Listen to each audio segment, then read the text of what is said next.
नमस्कार, मैं हूं रिंकी बाजपेयी। आप देख रहे हैं फोकस न्यूज 24x7। हमारा उद्देश्य है जनवार्ता पर फोकस, जिससे हमारी टीम है आपके साथ सच्चाई को सामने लाने में हम तैयार हैं। हमारी फोकस न्यूज 24x7 की टीम आपको बता जनता की आवाज को सभी तक पहुंचाने में जुटी है। साथ ही फोकस न्यूज 24x7 में किसी समस्या को मोबाइल नंबर इन पर व्हाट्सएप भेजकर बता सकते हैं, जिससे टीम आप तक पहुंच सके। आइए रुक करते हैं अगली खबर का।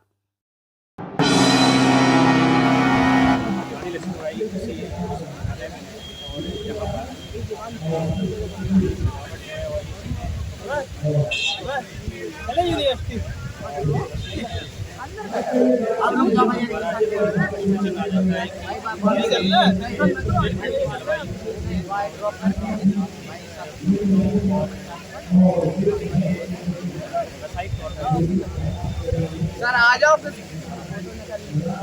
देखिए हमारा जो बुंदेलखंड में सबसे पिछड़े सेक्टरों में तो और इसमें अगर आप कमाई की देखें, कमाई का जो औसत देखें, बाकी अगर हम किसी अन्य फसलों से इसे कंपेयर करते हैं तो वो सबसे ज़्यादा है। जैसे कि अगर हम यहाँ की बात करें झांसी में, तो जो हमारे गुलाब की खेती करते हैं किसान, तो एक किसान जो 1 एकड़ में गुलाब की खेती करता है वो पर डे 4 से 5 हज़ार रुपये का प्रॉफिट कमाता है। और ये उसको केवल सुबह 5 से लेकर 8 बजे तक के बीच में वो मंडी में अपनी सप्लाई देता है और रोज़ की रेगुलर इनकम आती है। तो इसमें कोई ऐसी चीज़ नहीं है कि आपका पैसा कहीं 6-7 महीने के लिए फंस के रह जाएगा। ठीक है, रोज़ की आपकी कमाई है।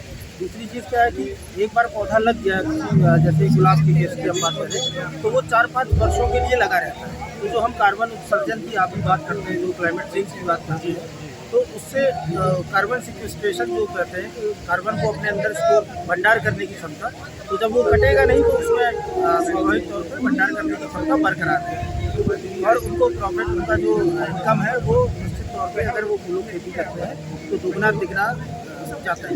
लेकिन किसानों को मैं ये देख रहा हूँ कि बहुत दर्द रहता है कि बुंदेलखंड के किसान जो लागत ज़्यादा आ रही है, इसको लागत को कैसे कम किया जाता है? देखिए, लागत को कम करने के लिए 2-3 चीज़ें हैं। जैसे कि हमारी एक MIDH योजना होती है, राष्ट्रीय बागवानी मिशन, जिसके तहत हम फूलों का, सब्जी का बीज और पौधों और फलों के जो पौधे हैं वो हम सब्सिडी रेट पर या फ्री निःशुल्क भी देते हैं किसानों को।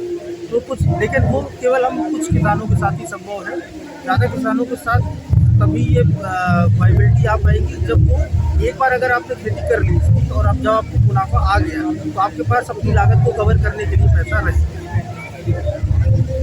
ये जैसे बताया कि कैसे मुनाफे में खेती को लाया जा सकता है, लेकिन क्या सरकार की तरफ से जो परंपरागत खेती है इसके हॉर्टिकल्चर क्षेत्र में कैसे चेंज ला सकते हैं, किसानों में कैसे चेंज ला सकते हैं? देखिए, सब्जी की खेती, फलों की खेती, फूलों की खेती परंपरागत रूप से बुंदेलखंड में होती है। बस हमें जो सही चयन करने की आवश्यकता है। हमें आवश्यकता है कि हम उन फसलों का चयन ना करें जो जिनकी जल की रिक्वायरमेंट, जल की आवश्यकता ज़्यादा हो। पहली चीज़ कि आप सही किस्म का चुनाव करें। नींबू वर्गीय जो यहाँ पौधे हैं वो यहाँ बहुत अच्छे हो जाते हैं। इसके साथ साथ आपका आम है, करौंदा है, आंवला है और अंजीर है और अनार है। इस तरीके के पौधे जो हैं, इस तरीके के फलदार जो वृक्ष है वो यहाँ काफ़ी अच्छे तरीके से होते हैं। दूसरी ये है कि प्रधानमंत्री कृषि सिंचाई योजना, जिसको मड ड्रॉप कहते हैं, इस योजना के अंतर्गत जो टपक सिंचाई है, ड्रिप सिंचाई, अभी हमने देखा है कि जो किसान है वो अपने खेतों में छुट्टा पानी लगा रहे हैं, जिससे पानी की बर्बादी बहुत हो रही है और जो पानी है वो उसको पौधे को न मिल के सारा नीचे लीच डाउन हो जाता है और उससे खरपतवार की समस्या भी उत्पन्न होती है। तो इसमें जो गवर्नमेंट है ड्रिप पे 80% और 90% सब्सिडी देती है। बड़े किसानों को 80%, छोटे किसानों को 90% तक की सब्सिडी देती है।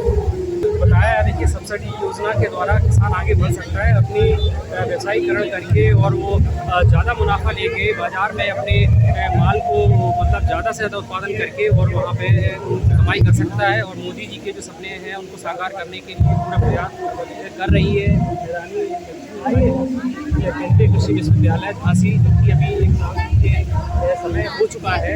ये दूसरा हमारे ये दूसरा मेला है जी। हमने 2022 में किया था, 23 में किया था और 24-25 में किया था। हाँ बिल्कुल सर।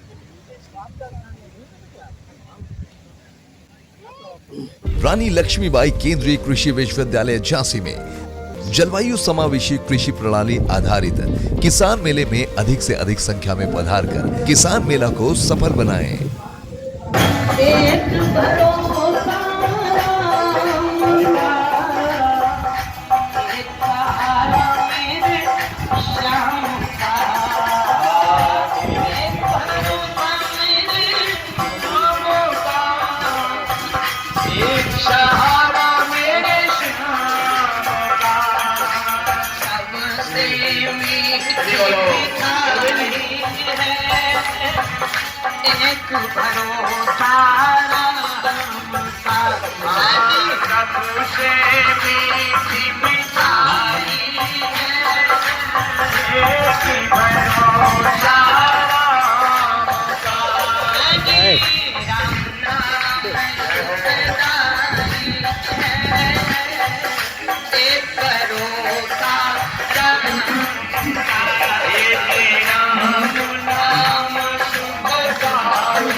जय जवान जय किसान।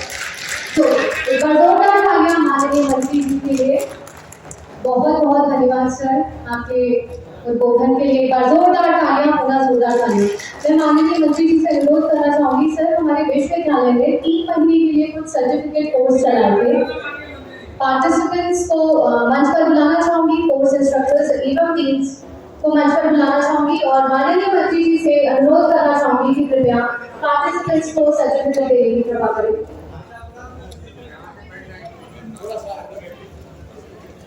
Doctor R K Singh sir, dean college of agriculture, doctor Manish Shrivastava sir, dean college of horticulture and forestry, doctor Prashant Javadekar sir, doctor R K Singh sir, doctor Gaurav Sharma sir and doctor Shubha Dwivedi.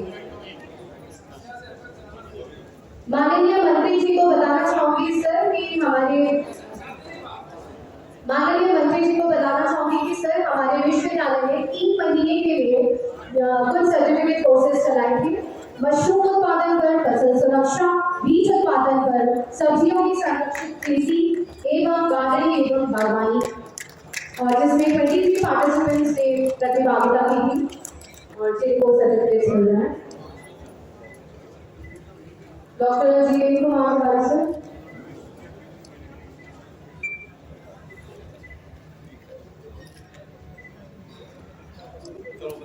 एक बार